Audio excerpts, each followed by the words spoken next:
Class 10th का math है, प्रश्नावली 1.1 का क्वेश्चन नंबर 3। बाकी क्वेश्चन हम लोग पिछले वीडियो में पढ़ चुके हैं, इसमें पढ़ेंगे क्वेश्चन नंबर 3। प्रश्न क्या है, अभाज्य गुणनखंड विधि द्वारा, प्रश्न क्या है, अभाज्य गुणनखंड विधि द्वारा निम्नलिखित पूर्णांकों के मासा और लासा ज्ञात कीजिए। ठीक, तो पहला क्वेश्चन हम लोग हल कर रहे हैं। पहला क्वेश्चन क्या है देखते हैं। पहला क्वेश्चन है 12, 15 और 21 का, मतलब हमें 12 का अभाज्य गुणनखंड करना है।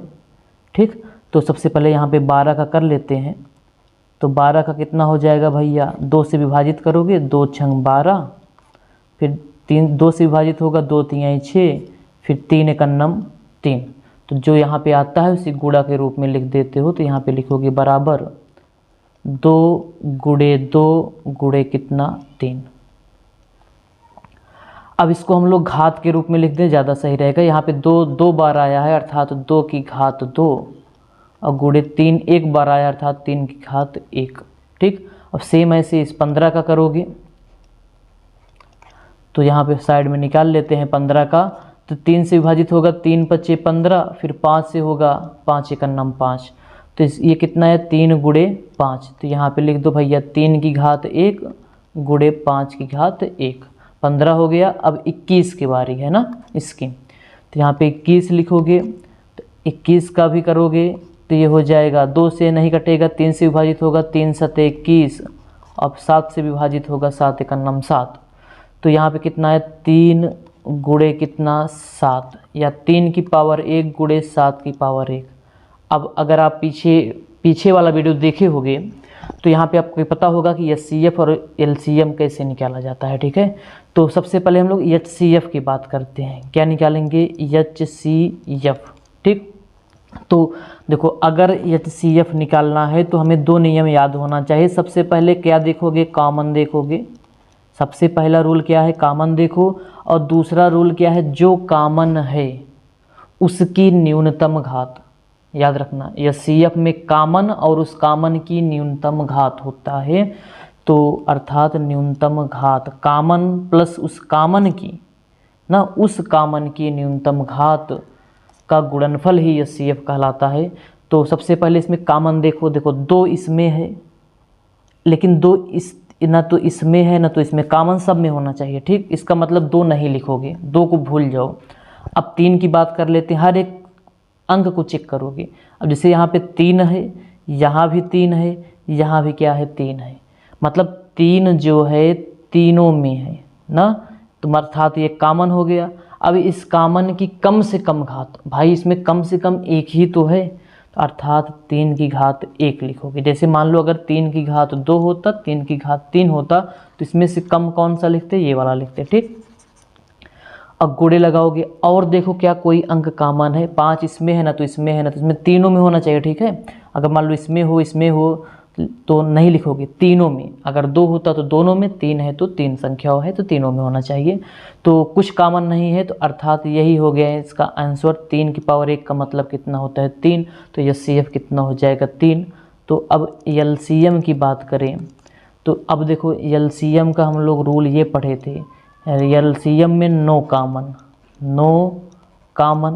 पहली बात तो कॉमन देखोगे नहीं। ठीक, LCM में नो कॉमन। ठीक है, अगर मान लो गलती से कोई कॉमन मिल जाए, अगर मान लो गलती से कुछ कॉमन मिल जाए, तो जो कॉमन होगा उसका अधिकतम घात लोगे। क्या लोगे, अधिकतम घात।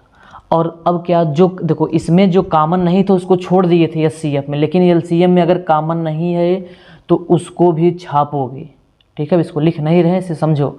LCM में कॉमन है तो उसकी अधिकतम घात, अगर नहीं कॉमन है तो वही संख्या पूरा क्या करोगे, उतार दोगे, उसी का गुणा करा दोगे, तो LCM के बराबर होता है। जैसे अगर मान लो यहाँ पे 2 है और कहीं 2 नहीं है, इसका मतलब 2 नहीं है तो इसको लिख दो, अर्थात 2 की घात 2 पूरा था, लिख दोगे।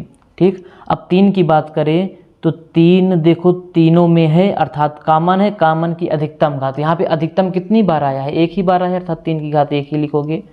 ठीक, अगर कॉमन होता, जैसे मान लो 3 की घात 2 होता, 3 की घात 3 होता, कॉमन होता तो 3 इसमें भी है इसमें भी है, तो कौन सा लिखते, 3 की घात 3 वाला, अर्थात बड़ा वाला लिखते हैं, अर्थात अधिकतम घात।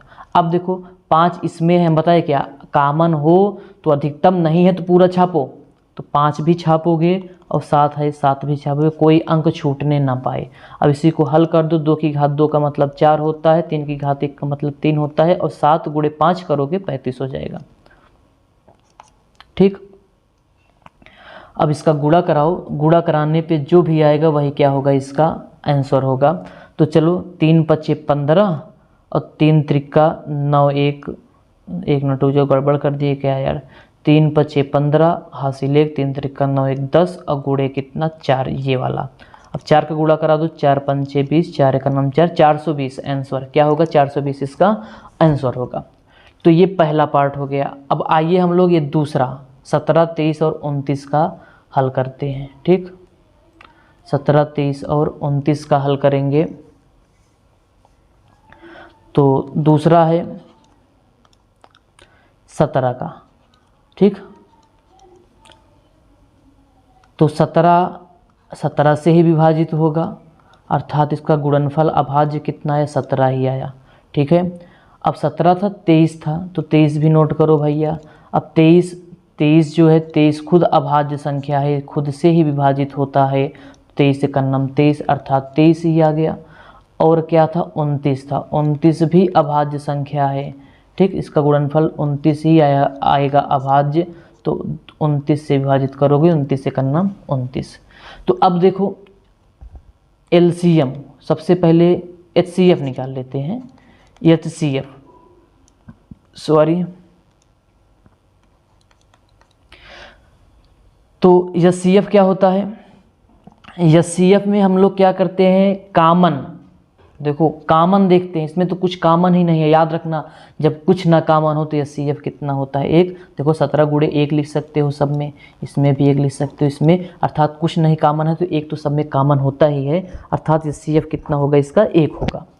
तो एलसीएम में क्या नियम बताए थे अभी, अगर कॉमन है तो अधिकतम, नहीं कॉमन है तो पूरी संख्या उतारोगे, तो इसमें कुछ कॉमन ही नहीं दिख रहा है, पूरी संख्या उतार के गुणा करा दो, जैसे 17 गुणे 23 गुणे 29, इसका गुणा कराओ, और गुणा कराने पे जो आएगा, क्या आता है गुणा कराने पे भैया, जो भी आएगा इसका क्या होगा, आंसर होगा। गुणा कराने पे आएगा, डायरेक्ट कर दे रहे हैं, 11,339, 11,339 गुणा करके चेक कर सकते हो आप, इतना तो आता ही होगा। ठीक, तो ये दूसरा पार्ट हो गया। अब हम लोग बात करेंगे तीसरा पार्ट का। तो आइए, तीसरा प्रश्न क्या था, तीसरे की बात करें तो तीसरा था भैया 8, 9 तथा 25, क्या था, 8, 9 तथा 25 था ना।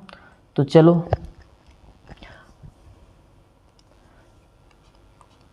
तीसरा पार्ट इसका 8 का क्या करो, अभाज्य गुणनखंड करो। अब गुणनखंड करना बताया, ठीक है, गुणनखंड कैसे किया जाता है, का दिन पूछा जाए, 2 चौके 8, अगर बीच से आए हो तो कृपया करके वीडियो देखिए आप।